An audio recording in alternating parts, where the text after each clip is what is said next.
Day for us. Welcome everybody to Triple Threat JAWS plus ZoomText equals Fusion. No, this is not a math webinar today, but we're starting it off with a little bitty math problem. This is again Triple Threat JAWS plus ZoomText equals Fusion. So welcome to this webinar.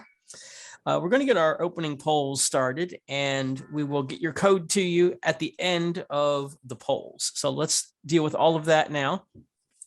At the end, I'm going to put these out there for you. And if you've been in our webinars before, you're familiar with the first three questions. We want to know what your job title is, where you're from, and how you heard about the webinar. Really good registrations for this. We thank you for that.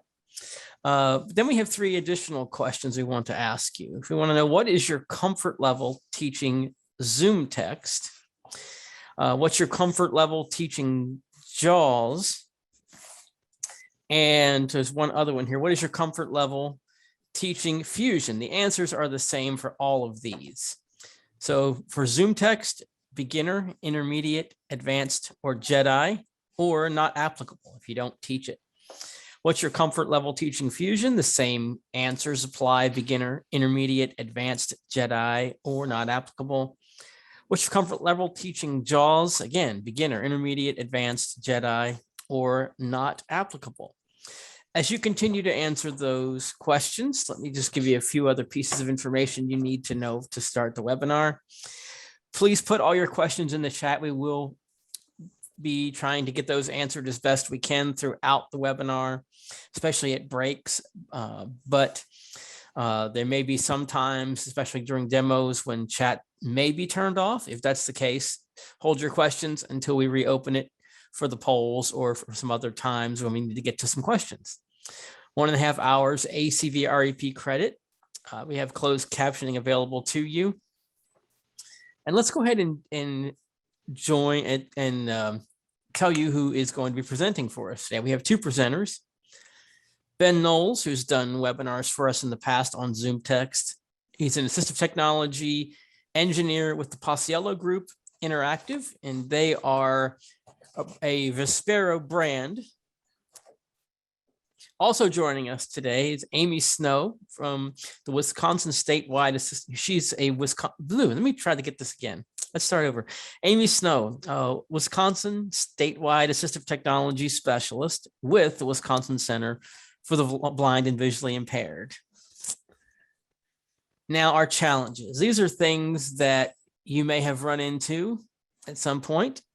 Students need support transitioning from magnification to screen readers. We're going to talk a lot about that today. How do you know when to do that? What signs and signals will you receive that kind of tell you, all right, maybe we need to go more along the screen reader direction? Determining when to transition and preparing a student to transition can be complicated. There's a lot that goes on with that.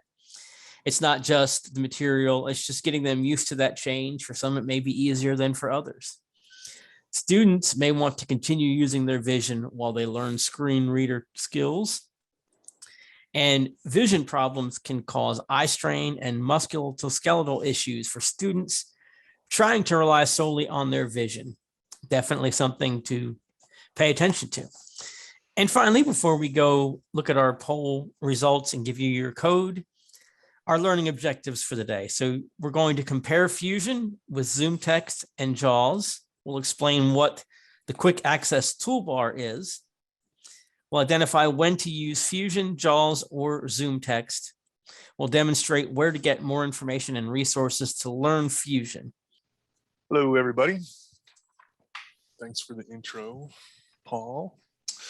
All right, can we do the next slide? All right, so we want to start off today just talking about what are ZoomText, JAWS, and Fusion, and who are they designed for. So we can go to the next slide. So what is ZoomText? ZoomText Magnifier Reader is a screen magnification software for Windows that allows the user to magnify the screen, change screen colors, and customize various items like the mouse pointer and text cursor to make them easy to find and track on the screen. So, and it has basic speech features for reading documents, web pages, and email. Next slide. So who is ZoomText for? It's for any user with enough vision to see a computer screen who may require extra visual enhancements to more comfortably read and access screen content. So an individual who's using ZoomText, like it says here, they have enough vision to where they can, they can use one of the various features or a combination of the ZoomText features to adjust color or magnification level, and they can still use the computer using the mouse comfortably using the assistance of ZoomText. And maybe they need some speech feedback. ZoomText is going to give some speech feedback. It's got some nice features, but it's not as powerful as a full screen reader. Next slide, please. So what is JAWS? Job Access with Speech. It's a screen reader that provides access to the Windows operating system. Information is spoken aloud as it appears and changes on the computer screen. Next slide. So who is JAWS for? It's for any user whose vision loss prevents them from seeing screen content or navigating with the mouse. So someone who's using JAWS, like this says, it's maybe they were previously a ZoomText user and their vision got to a level where magnification maybe became more of a hindrance than a help. The mouse pointer was too hard to see, and so maybe they've transitioned to JAWS, or maybe the individual didn't have enough vision to begin with, and so they started with the screen reader from the beginning. The difference between ZoomText speech and JAWS, like I mentioned earlier, is JAWS is designed assuming the user has no vision at all, so we have to be able to do everything with the keyboard. It's much more powerful and is going to provide much more speech feedback to what the user is accessing on the screen. Next slide. So what is Fusion? It's simply, Fusion is basically just running JAWS and ZoomText together. It's one package. When you launch Fusion, it launches both ZoomText and JAWS, and we just call it Fusion. Next slide. So who is Fusion for? So it's great for folks who want a smooth transition from using magnification to a full screen reader. So let's say I have a visual condition that is deteriorating and I can use magnification now, but I'm noticing that things are getting harder to see on the screen. Fusion is great for this because it has all those JAWS features available. And so as the user wants to start using more keyboard commands and get more speech feedback, they can begin using as many JAWS commands as they want. And they can make it a smoother transition rather than just having using ZoomText all the way until you can't use it anymore, and then having to do like a hard switch to JAWS and learn everything from scratch. Fusion is going to make this transition much more smooth.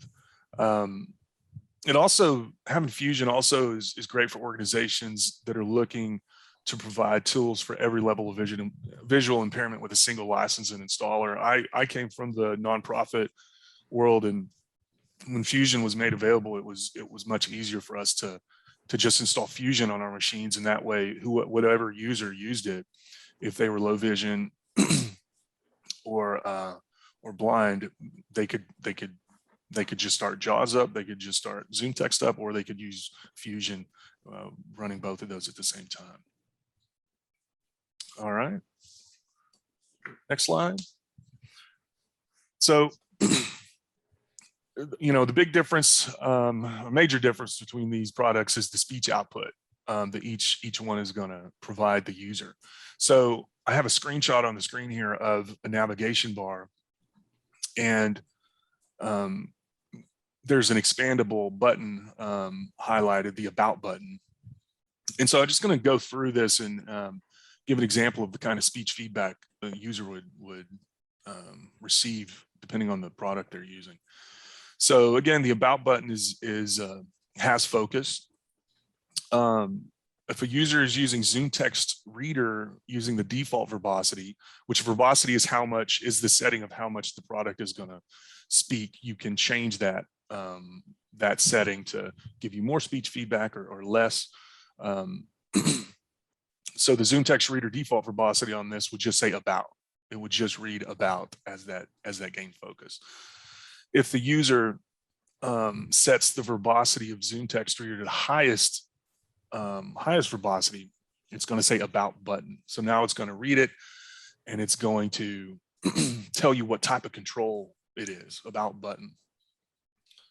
So if a Fusion user is using the default verbosity, when they land on this, it's going to say about button collapsed. So now it's going to tell the user the state of the control. And then finally, JAWS default verbosity, the user isn't using any magnification, they're just running JAWS. When that gains focus, we're going to hear about button collapsed. To activate, press enter. So they hear the name of the control, the type of control, the state of the control, and then they're given a tutor message on what key to press to activate it. All right. Okay, I think that's this last slide here, Betsy. Yes. Yep, and it should be time for our next poll question. Now, this is a pre-reading question. We haven't been over this. This is more just we want to see what you think the right answer is going to be. You shouldn't, you would not have heard it yet, but let's see if you can guess this correctly. So the question is after you install Fusion, which icons will be present on the desktop? Will it be Fusion, ZoomText, JAWS, or all of the above? Once you install Fusion, what icons will be present on the desktop? Fusion, ZoomText, JAWS, or all of the above? And this is a great time to put your questions in the chat if you have not already done so while you're answering these polls. And if you're having trouble with the polls, you can go ahead and place your answer in the chat.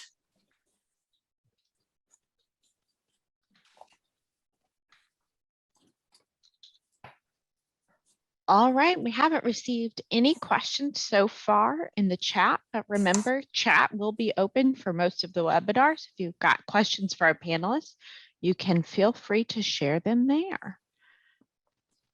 Our group is pretty large today. We've got over 100 joining us today for this webinar. Thanks for being with us today.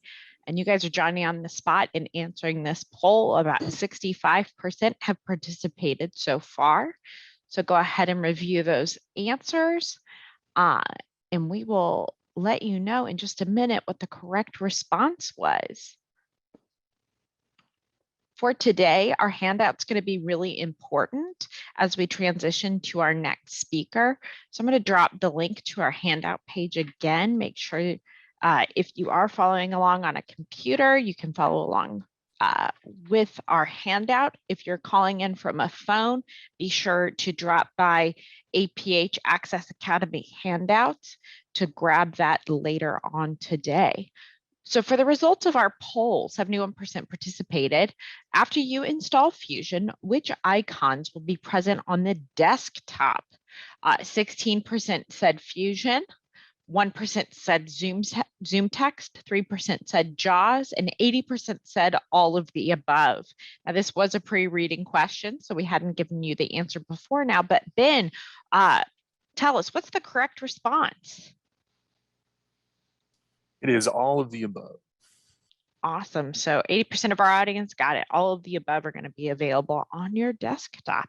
So thank you guys for taking that poll. And we're going to hand it off to our next presenter.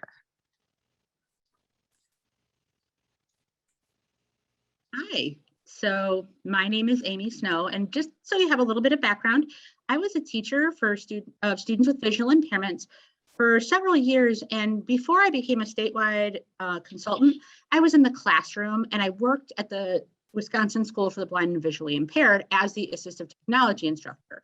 And that was probably a good 7 years. So I feel like I can give you some really practical advice because, I've had a lot of experience teaching these sorts of students with their assistive technology. So they wanted me to come on this webinar to talk to you a little bit about helping a student transition. Why you might use Fusion? Well, because maybe their screen magnification isn't working for them anymore. And those are pretty, easy signs to pick out. But I'm getting ahead of myself here. So the student I'm going to talk about is a really neat kid. He loved NASA and space. I swear, if there was such a thing as a docent at NASA, he would be able to do it. And he was 14. He could tell you all sorts of stuff about the space program, planets. I mean, it was amazing. So anyway, as we all know with space, a lot of things come with that. So a lot of looking at charts, diagrams, pictures of cool things. Sometimes he would even build models of the different spacecraft and things like that. He was super into it. And as we, hear about the things that interested him, what really sticks out is that they were extremely visual. And he was using a screen magnifier, and he was just able to do a lot of good work to feed his interest and learn more things. So what happened? Why were we looking for a change? Well, he was starting to really slouch, and he would literally get up out of his chair and put his knees right on it so that he could put his face 2 inches from that screen. And all I could think of was, man, you are going to need a chiropractor in about 10 years if you keep this up. And I think 10 years is actually pretty generous. So he would also do a lot of tilting of his head. But there are other signs that we have talked about a little bit in this webinar. Some other signs are things like frequent headaches. The student doesn't turn in their assignments when they were really super good about it before. They aren't able to finish their homework. Their grades are dropping. They're starting to do a lot of eye rubbing, or they have eyes that are red and irritated looking, and comments things like that. And their teachers are probably going to tell you that they noticed something too. So back to our kiddo. So what did we do and how did we do it? So when you're looking at making this sort of a change and you need the student to have buy-in, it's really super important. And if you can I know they tell you scope and sequence and make sure you do everything in a particular order. And yes, that is important, but you really need to decide which way you're going to go. How am I going to get this kid to want to participate and to want to learn? So that was actually super important. So what we did is we would sneak in key commands as he was doing other things. He would be looking at a website and I'd be like, man, I don't know how you're going to find that heading. What if we just had that ZoomText Fusion going and you could press the letter H and it would get you down that page pretty fast? And he was like, yeah, that was really good. And I said, man, aren't your eyes tired? It would be great if you could get it to read it, but you can. And then we get it in there.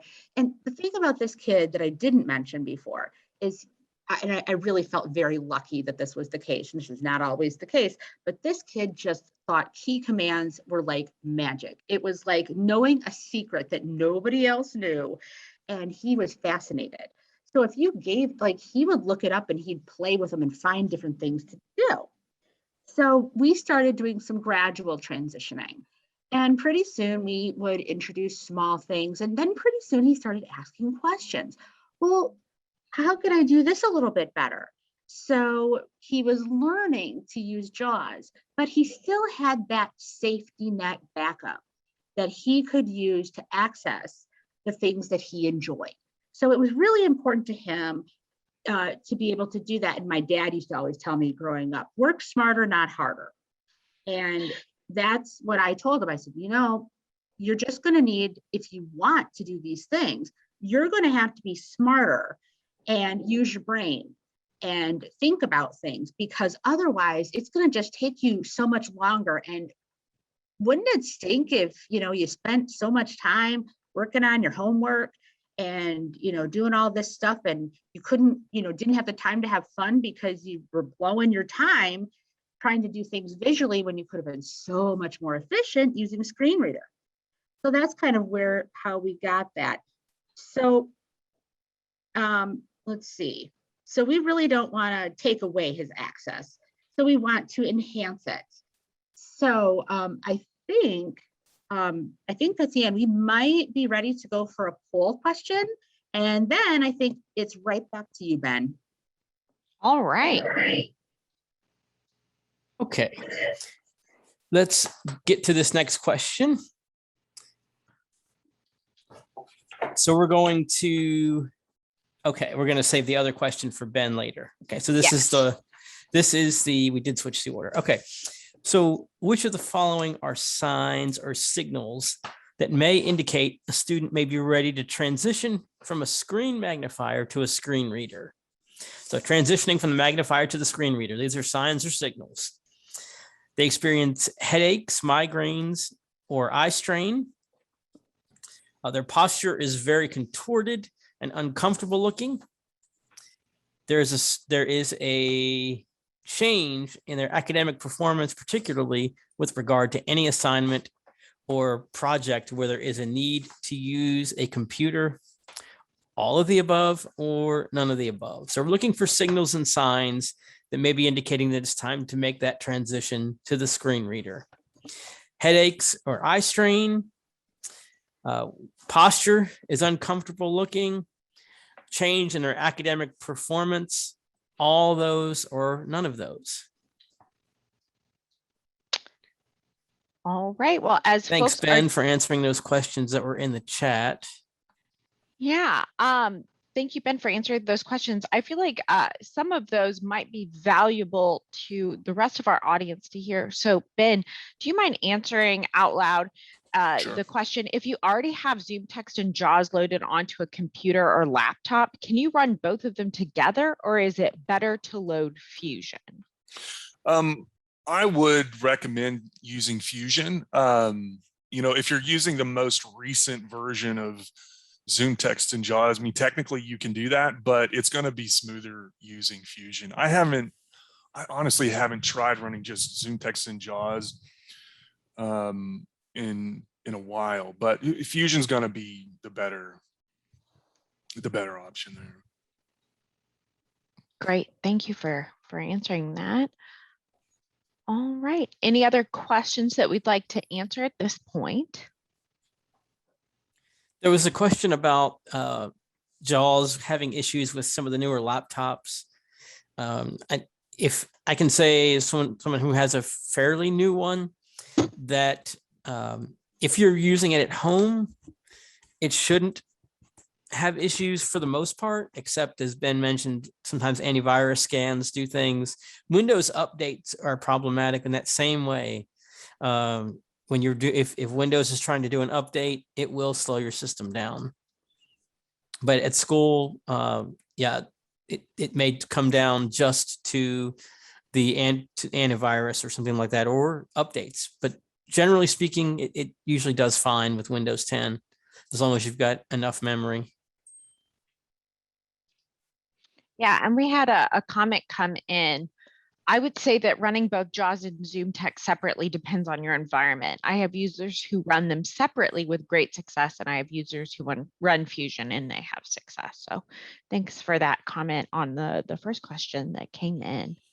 All right, well, we've had a good response in our poll for the question, which of the following are signs or signals that may indicate a student may be ready to transition from a screen magnifier to a screen reader? You had a variety of response options. They experience headaches, migraines, and/or eye strain. Their posture is very contorted and uncomfortable looking, and there's a change in their academic performance. 97% answered all of the above. Amy, would you let us know if that's the correct response? That is the correct response. So you guys were really super paying attention. Amazing. Excellent. Great. All right, we're going to end that poll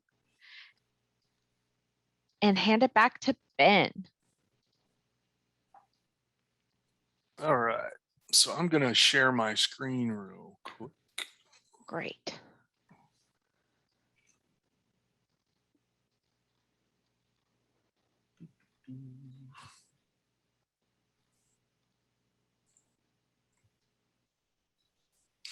All right, so I just want to take a minute to demonstrate one of the newer features of Fusion.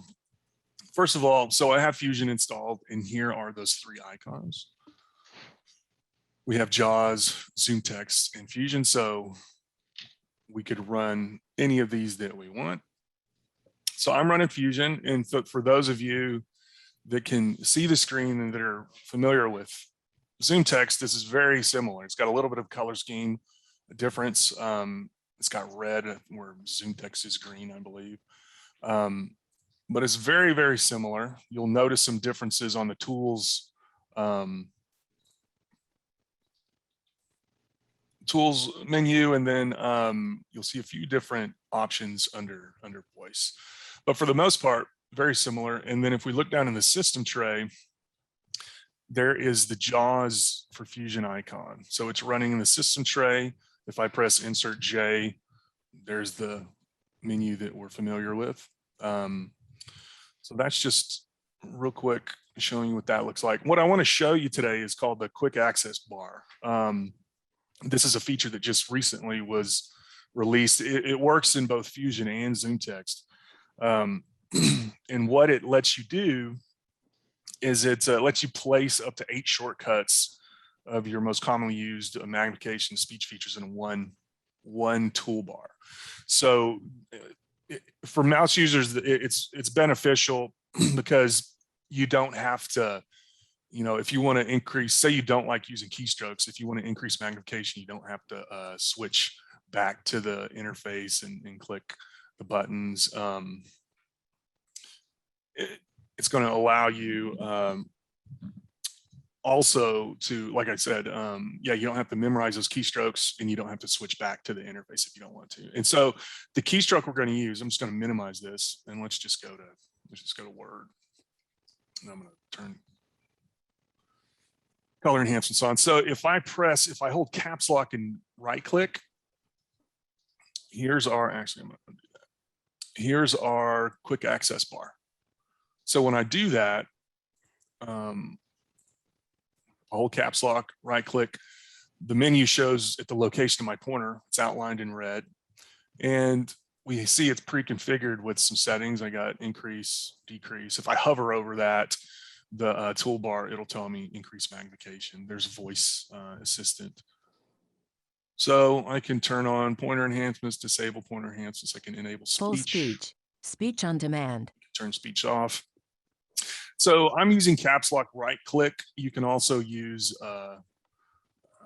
like insert spacebar Q or caps lock spacebar Q, but I use the caps right click to get to that. Now down at the bottom here, we can show the shortcut names. This expands this so we can read what's here.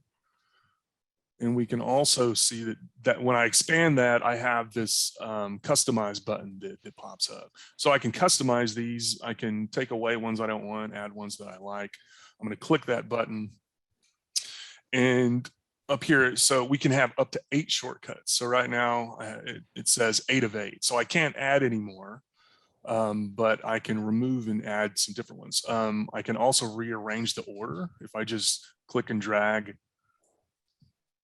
this little hamburger icon here, those 3 lines, I can move the icons around so they'll show up in a different order. And then to get rid of it, I can just right click and delete. You can also move up and down from that context menu, or I could just click the X. So I'm going to get rid of voice assistant, and I'll get rid of speech rate just for fun. And so if I click OK, now they're gone. If I want to add them, I'm going to expand that again, click customize, and I'm going to click add shortcut. And this brings up this menu where I can see, okay, under my magnifier enhancements, I could add cursor, focus enhancements. There's a lot of options to I could put, say time if I want to just say time.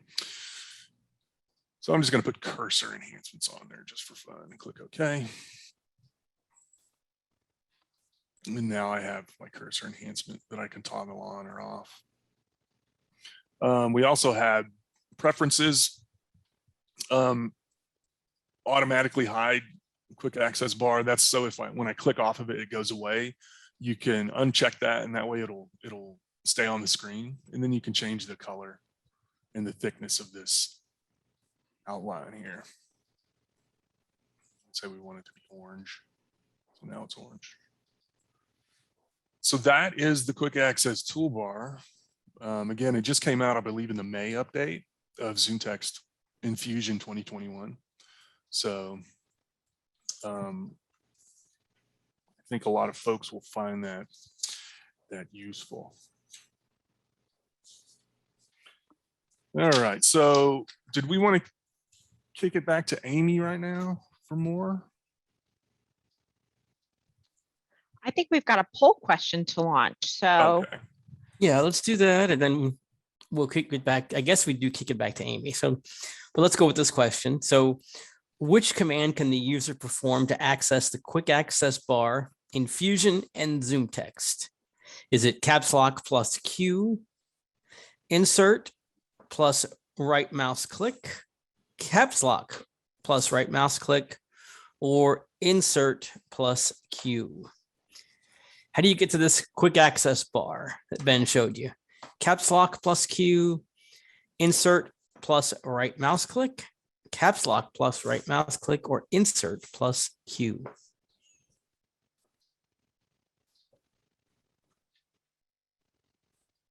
Placing those questions in the chat. We've got a few more to answer here.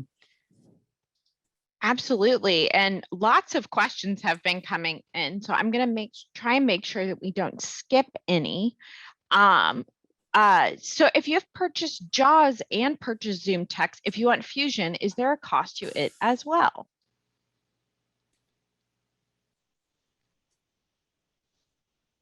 I am not, I can't really answer that question, unfortunately. I'm sure that I would recommend you call the person you purchased that from, or Freedom Scientific, because maybe there's something they could do to combine those serial numbers and work something out for a Fusion license. I'm sorry, I don't have the answer to that. And I think we can provide the training at vispero.com. Is there another email address that might that if you have a question like that they should respond to? Yeah, let me grab it and we'll throw it in the chat. Just a sec, I'll find it. That's great. Thank you. All right, another question came in. So we are looking at a smaller laptop for students, ThinkPads. So they are still bigger than the standard student Chromebook, but not as large as what we've used in the past. Do you know if Fusion works well with those? Amy, do you mind responding to that question? I actually responded in the chat, so I don't mind at all. I happened to just pop it open, but we had at the Schools for the Blind, WSBVI was virtual the entire last year. So we bought laptops, and what we bought were ThinkPad 15s, T15, I believe it was called. And those were like more of a business laptops. So I think they had a little bit more of the, bells and whistles and stuff like that. And we were all looking at, there were a lot of staff members that said, I like these laptops. Does JAWS work with them? And I kind of brought my jaw and looked at our IT manager, and he said, there's no reason that the T14 wouldn't work just as well. I'm pretty sure that those are still available for purchase. But yes, as a general rule, we've had really good luck with them. And I like to make sure to tell people, especially if you've got JAWS users, even though that screen is larger, and if you're not using it, you probably want the 15-inch because it has that number pad, and a lot of JAWS users, there's a lot of good commands you can use with that number pad. That's great. Thanks, Amy. And another question that I'm going to throw to you as well. I've found that some students do not like the traditional male JAWS voice. Have you found that students prefer a particular voice over the others? You know, it helps if you unmute yourself. So I had one student that was actually very particular about her voices. And she was, it got to the point where it was very distracting to her to not have a voice that she couldn't listen to. So, you know, normally we just tell them, you know, you're going to have to get used to it. It'll be fine. But when it becomes like an actual stumbling block or a barrier to their learning, that's when I start looking at them. And they're the a cappella voices that I looked at with her. We did trials. They're the ones that we looked at, and we didn't necessarily have to like purchase them. We did a free trial, and those worked out well. Some of those same ones, if you have different apps that incorporate the a cappella voices, one example would be Voice Dream Reader. What I did is I had those voices as samples and had her listen to those to determine how to narrow down what voice JAWS would use that she might tolerate better. So I hope that, does that answer your question? And you can also go to, if you've got JAWS, there's a way to add or remove voices, and you can sample them that way too. So if you're able to download them and you're not blocked from downloading them, you can listen to them and pick out, you know, I really like these two or these three. And so long as there's no issue with downloading files, you can download them and just install those voices. It's pretty easy. Yeah, and the Microsoft voices that are installed, like the SAPI voices, David is one that I've had students that have tolerated that much better than the Eloquence voices. So that's another option too.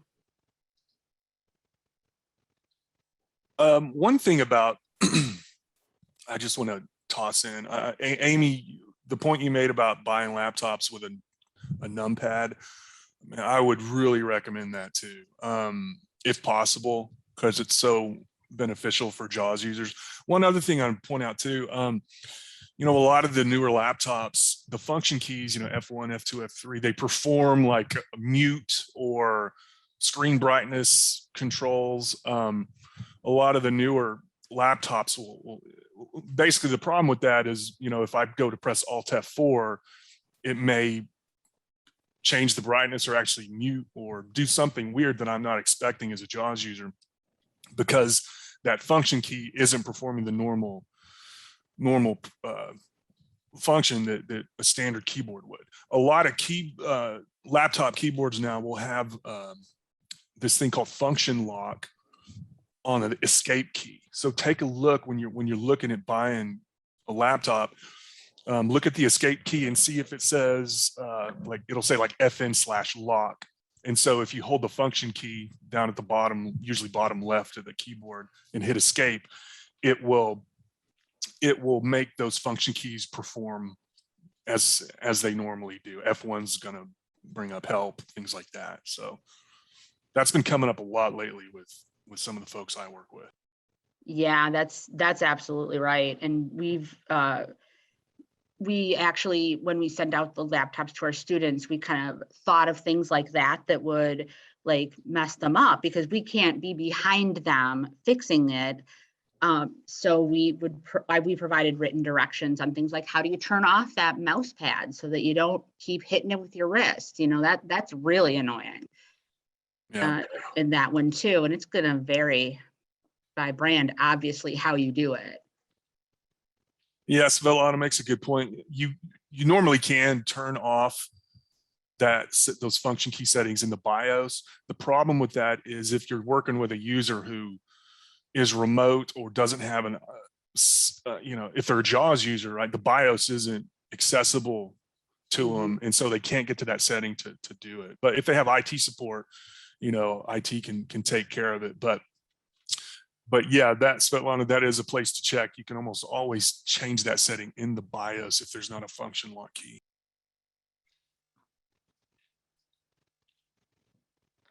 All right, thank you, everyone. We've had such an active chat today, which I love. It makes it a little hard to make sure that we've answered all your questions, but we do appreciate when folks are creating this learning community within our webinars and answering each other's questions and sharing best practices. So thanks, everyone. I do want to check in on our poll real quick and share the results so far. For the question, which command can the user perform to access the quick access bar in Fusion and ZoomText? We gave you 4 possible responses. 10% of you said it's caps lock plus Q. 2% said insert plus right mouse click. 79% answered caps lock plus right mouse click, and 10% said insert plus Q. So Ben, a lot of tricky maneuvering within those 4 possible answers. We tried to stump you. Which was the correct response? It's caps lock, right click, right mouse button. Caps lock plus right mouse click. So great. Most of our audience got that correct. And I'm going to end that poll. We had a few more questions come in. Would we like to answer some of those questions now or save them for later in the presentation? I'll answer Cheryl's real quick. She asked, is there an option to set language to Spanish in JAWS and ZoomText? When you're installing JAWS, you have the option to install a different language. If you there's like a more options button, I think, on that first screen, so you can install the selected language, and then you'll be able to switch between that language and English if you're installing it on like a English operating system. For JAWS, if you're using English, and you go to a web page that's properly marked up in a different language, JAWS will see that markup and automatically switch to the different synthesizer. Simply that answers your question. Great. Well, thank you for that. All right, Ben, I can stop screen sharing if you'd like to share your screen again. Sure.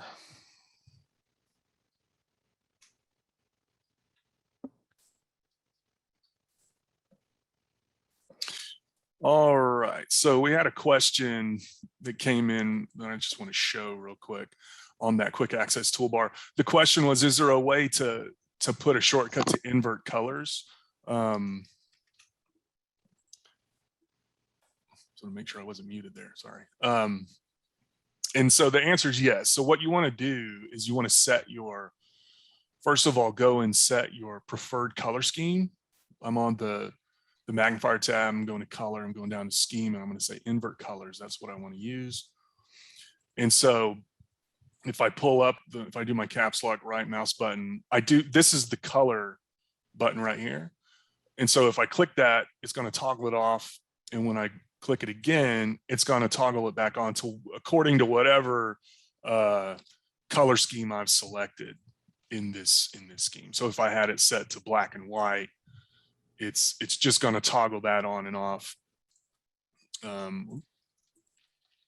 So when I click that, there's normal. When I click it, it should go back to black and white. So that's the answer to that question. So I'm going to point out a couple things and do some demonstrations of using Fusion. The first thing is, excuse me, when we're running Fusion, so we have the Fusion interface, and like I pointed out earlier, we have the JAWS. JAWS is running in the system tray. Our keystrokes that we know, that we've learned, my dog is barking, I hope you can't hear that, but I've got a Chihuahua and a Great Dane, so they like to make noise. So say we've been ZoomText users, now we're using Fusion. I knew when I was just a ZoomText user, I knew I could press caps lock C to toggle colors on, caps lock P to toggle pointer on. Those are still going to work. All my magnification, you know, caps lock up arrow, down arrow, all these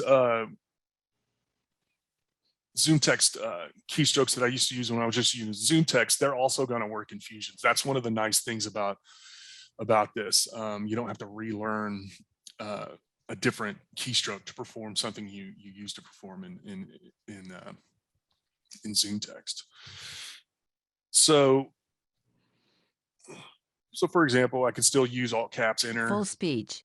to turn speech on. Can you hear my computer? Speech on Yes. demand. Okay, Yeah, great. we can hear it. So one thing you will hear that's different there is you hear speech on demand Full speech. versus full speech. That's Speech on demand. that sounds a little bit different. If you're just running ZoomText, it's going to say, you know, speech enabled or voice enabled, voice disabled. Now that Full speech. we have Fusion running, Read JAWS has taken over all the speech. So if I go to the reader tab and I menu. go to the voice settings, Less speech. L. Voice. Leaving menus. this is actually going to bring up the voice adjustment dialog that, if you're familiar with JAWS, that's what it's pulling up in, because JAWS has now taken over. Speech on demand. The speech. So,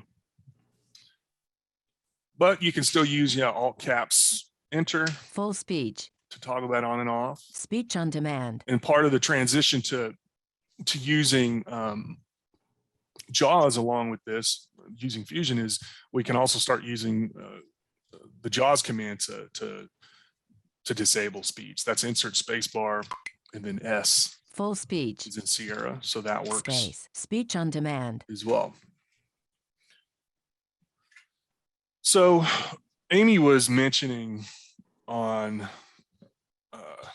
when she was talking about the student she was working with, about how they were interested in using keystrokes, and how on the web the user could navigate much quicker, for example, by pressing the H key to navigate by heading. So if I'm going to switch over to Chrome here, let's go to Freedom Scientific's page.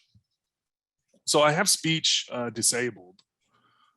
I'm just hitting the down arrow, and one thing you'll notice as I down arrow, you know, it's moving control to control.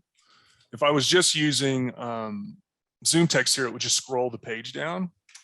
If I press H, even with speech is turned off, I can still navigate by heading. H is taking me to the different headings.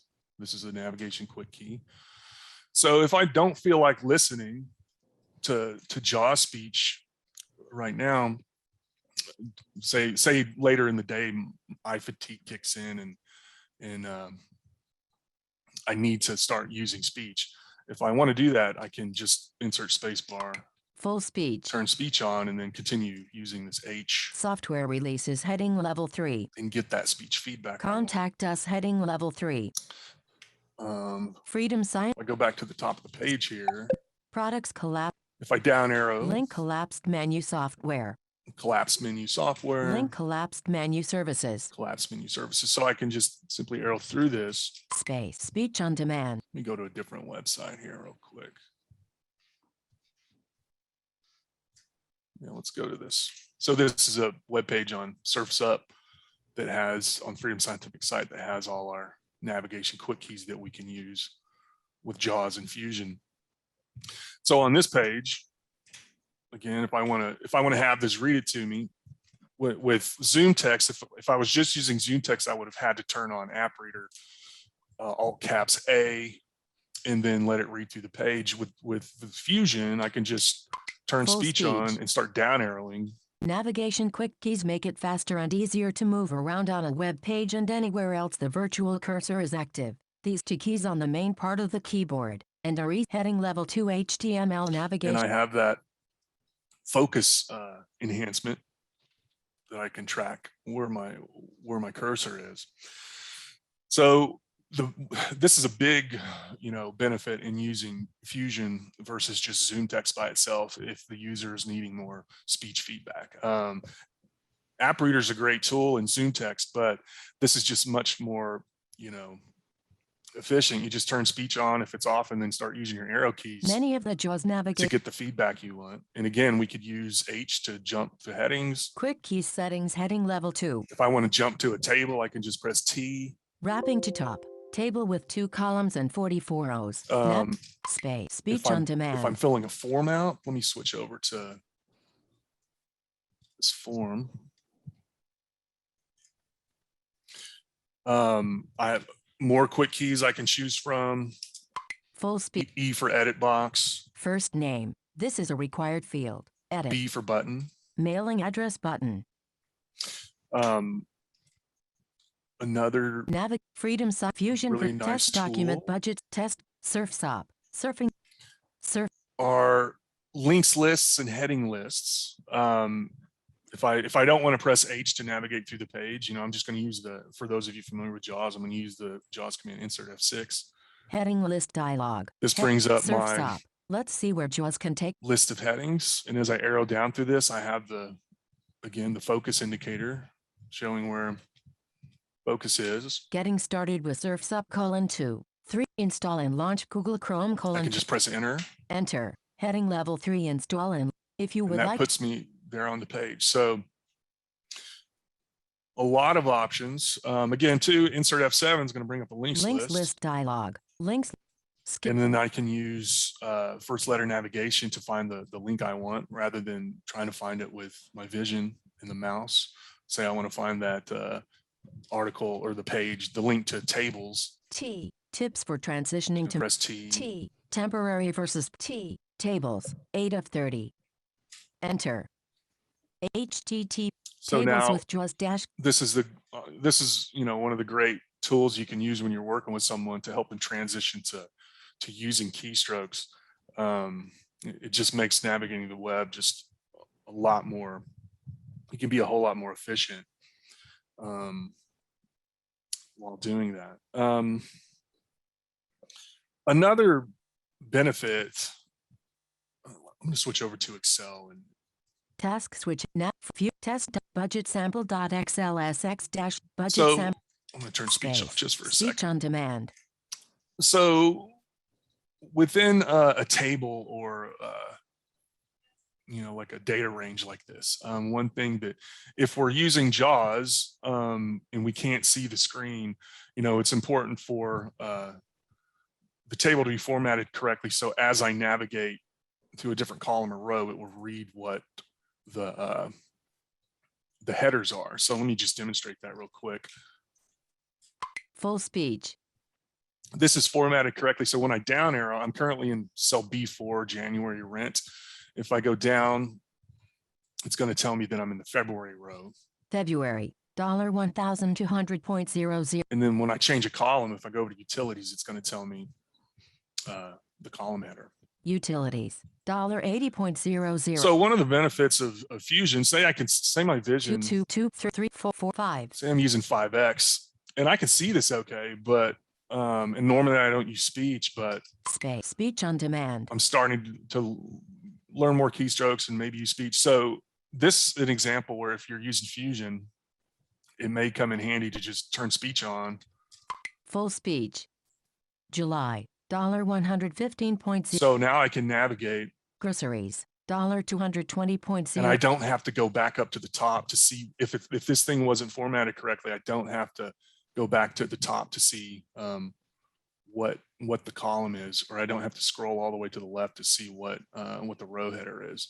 So August. and then it also just as a preference, we could go to settings. If I don't like the way this is reading, September. $250. $250. We have a lot more options with how things are read. Excel-JAWS I can go Fusion into settings and say, DOLS. tell it to, I want it to speak One dollars. search results with space. Checked. Enter. Tree view. So now Utilities, $100. So I have more settings available to me to control that synthesizer. So now he's just going to say $250. Groceries, $250. So lots of lots of benefits from Fusion, transitioning from ZoomText to Fusion. You just have a lot more options to, obviously with speech, and then how to navigate the web, as we saw. So, Alt Control. so that's there we go.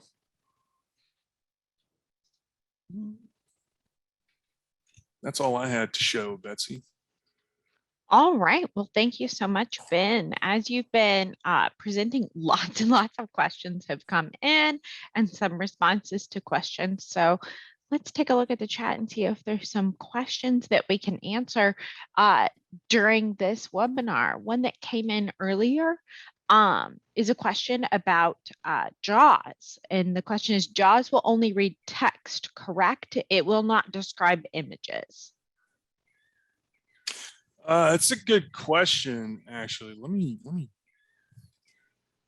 It You can really use- depends on whether alt text has been provided for those images. Right.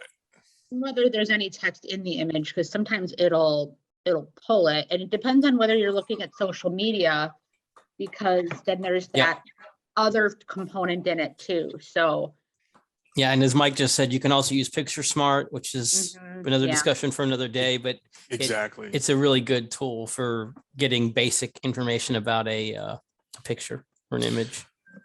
Yeah, Picture Smart is what I was getting at, and also you have the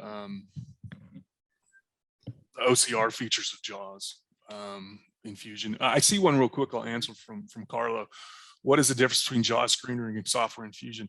There is no difference, Carlo. It's same. It's like you have all the benefits of just running JAWS. It's just running along with the magnification software. That's great. Thank you so much for that. There was a question earlier about scripting. Is that something that we'd like to address in this webinar, or something that we might address at another opportunity? Is that from Ashley? Oh, I'm not sure. I don't have the name down.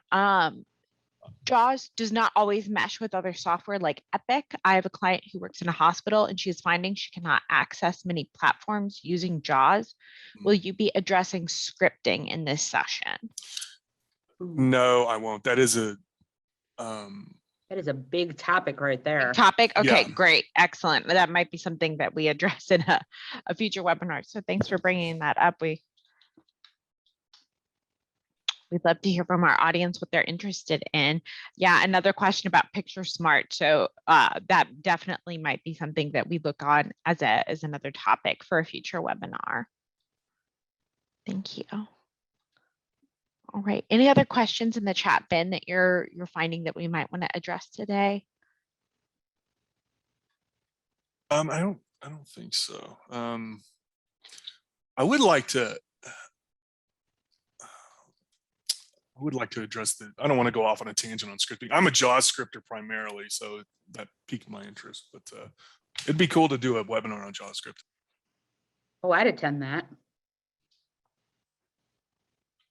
All right, I'm writing it down. We're always looking for great ideas for webinars, so I'll write that down.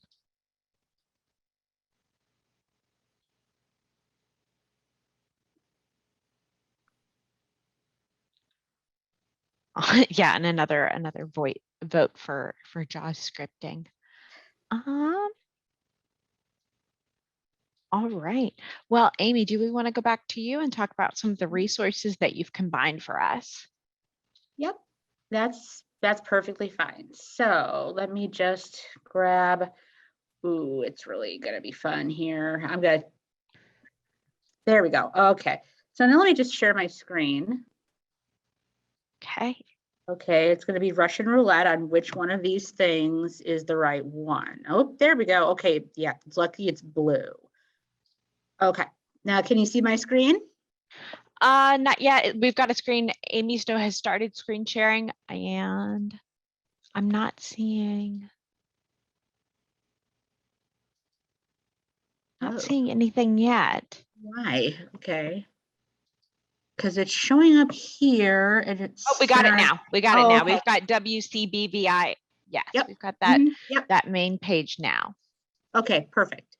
So we talked a little bit about resources, and one of the handout for this session that I prepared has a lot of different resources in it.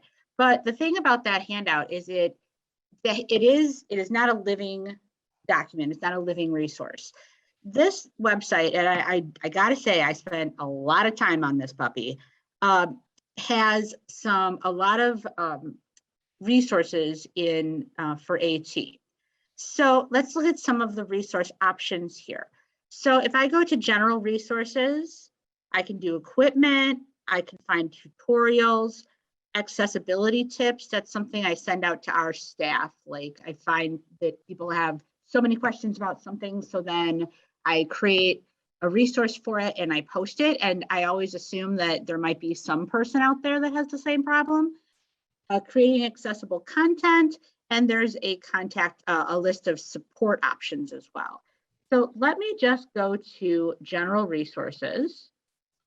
Okay, so then we have lots of different ones.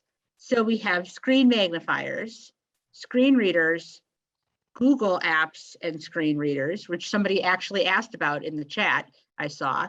And there's using, it's hard to see it because I got this, there I can minimize this parts of Zoom here.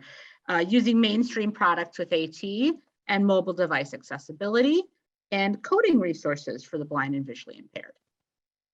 So what I'm going to do is, just because there was that question in the chat, we'll just go here. Google Apps with screen readers is right here. And everything is obviously accessible. Alt text is added, easy to navigate. We're certainly working on that. So this is how Google Drive, Google Docs with some resources. Some of these are Braille displays. Some of these, I kind of broke it down by the app in Google Workspace. So there's Google resources for Google Sheets. Some of them are from Google. Some of them are from other resources, depending. There's one, I believe, there's a lot of APH. There's an Access Academy webinar link here. I link to APH's stuff a lot just because A, there's so much of it, and B, it's generally really very good, and it hits on the high points. So this is where you could find some resources on using Google and JAWS. Another place you could look is, I'm going to come back here and look at screen readers. So here's some content on Chromevox, or actually some commentary, because it'll tell you to go to the Chromevox page.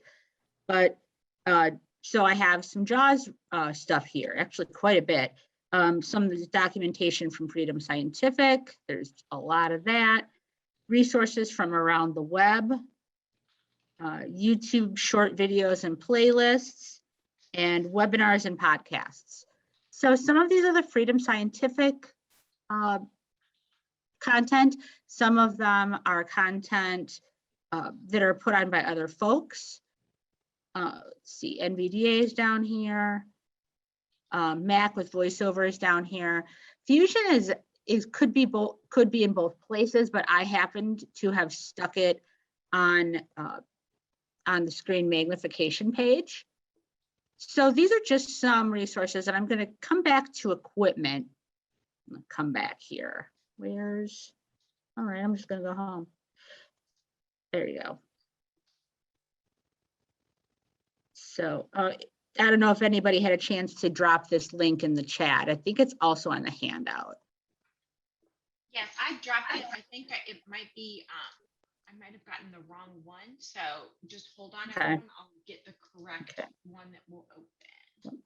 Okay, it's all good. So WCBVI also has a YouTube channel, and what we have done is, here's some Braille displays.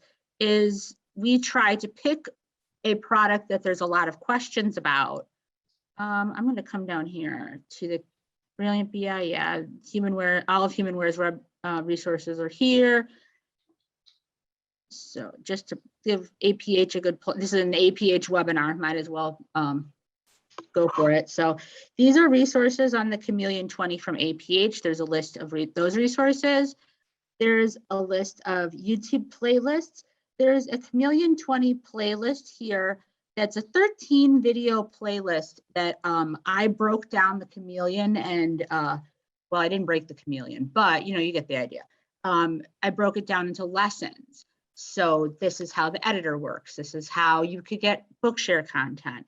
And the videos are very short, maybe 30. I think the longest one might be 15 minutes. I tried to chunk it pretty good because nobody's going to have the capacity to sit through all of that content in one shot. And that way it gives people time to practice. But as you can see, there's a lot of different resources. I really tried to organize them in a way that made the most sense. As far as like, I knew some people learn better by reading documentation. Some people learn better by watching videos. Some people watch the videos and they want to have the hands on their device. I mean, there's all sorts of stuff. So that's what this resources site is. And honestly, I encourage you to take a look at it, not just because I put it together, because I try to keep it comprehensive and I try to keep it relevant. So every time there's a really good resource that I hear about or that I see, it gets added to this live document. And I've loved putting it together and keeping it up to date. I really like putting the APH webinars in here on both on their products and other things as well. And it's all assistive technology. And from the blindness perspective. So I guess that's my incredibly shameless plug. No shame in your game, Amy. We do appreciate your help today. So, okay, let me just unshare. I think we're probably done.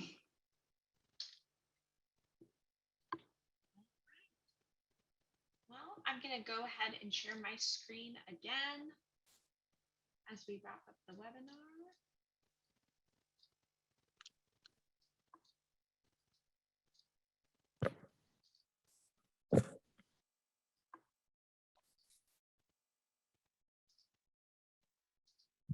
Okay, so Paul, I'm going to turn it back over to you for some discoveries. And once You sound very far away. Oh, I am so sorry. I had my mic up. I'm going to hand it over to you, Paul, for discoveries, and we can then answer any other questions that have come into the chat as we're wrapping up. Okay, perfect. So as you saw and heard, keystroke commands are transferable between ZoomText, Fusion, and JAWS. If you can use a keystroke in ZoomText, it will work in Fusion. If you can use it in JAWS, you can use it with Fusion. There's resources available to learn ZoomText, Fusion, and JAWS, as well as other AT tools, Freedom Scientific resources, the resources that Amy just pointed out. There's a lot out there. There's a lot more than some people may think are available. And it's really great when we have a place where a whole bunch of that stuff is in one place. Consider visual fatigue and physical cues as signs and signals to transition a student. Some students know and maybe can accept the transition. Others you may have to push a little bit, like Amy's student she talked about. So just be aware of that and pay attention to those things and make sure that you're looking out for those. Let's take a look at the next slide, talking about Fusion. Now, as somebody pointed out, there is the suite that we offered and still do offer that will get you Fusion. That link was posted in the chat. It should be there. So that will allow you to get Fusion. The next slide, if you want to get the licenses, individual licenses annual licenses for JAWS or ZoomText. You can get those JAWS for $90 annually, ZoomText for $80 annually. If you want Fusion, it's available in the suite.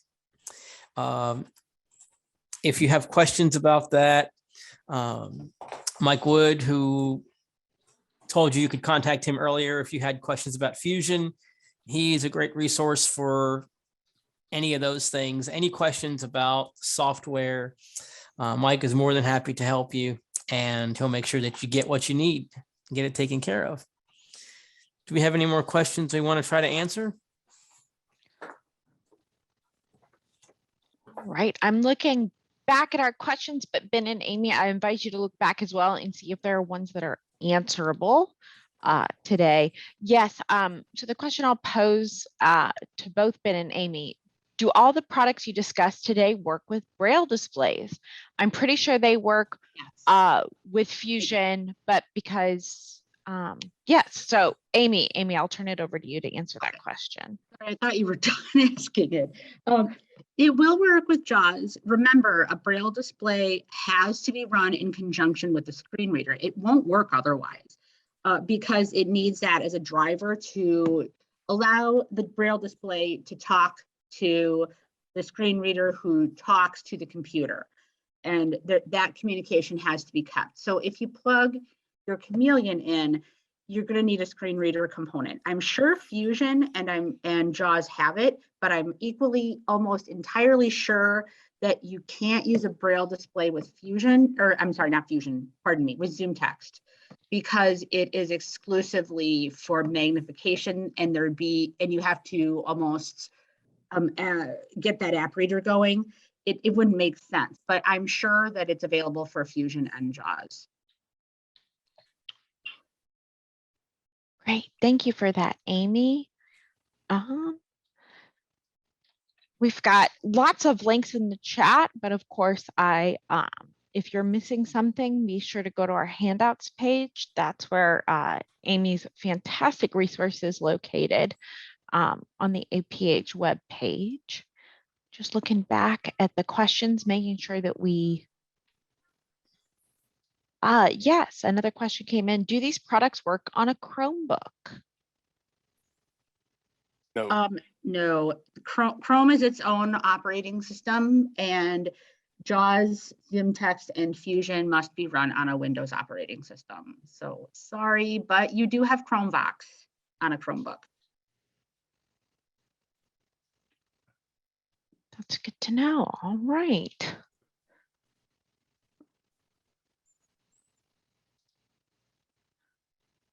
All right, I'm not seeing any more questions that we've missed. Ben or Amy, any more that you'd like to address? Not me. Thanks, everybody. All right. Yeah, I think we got it.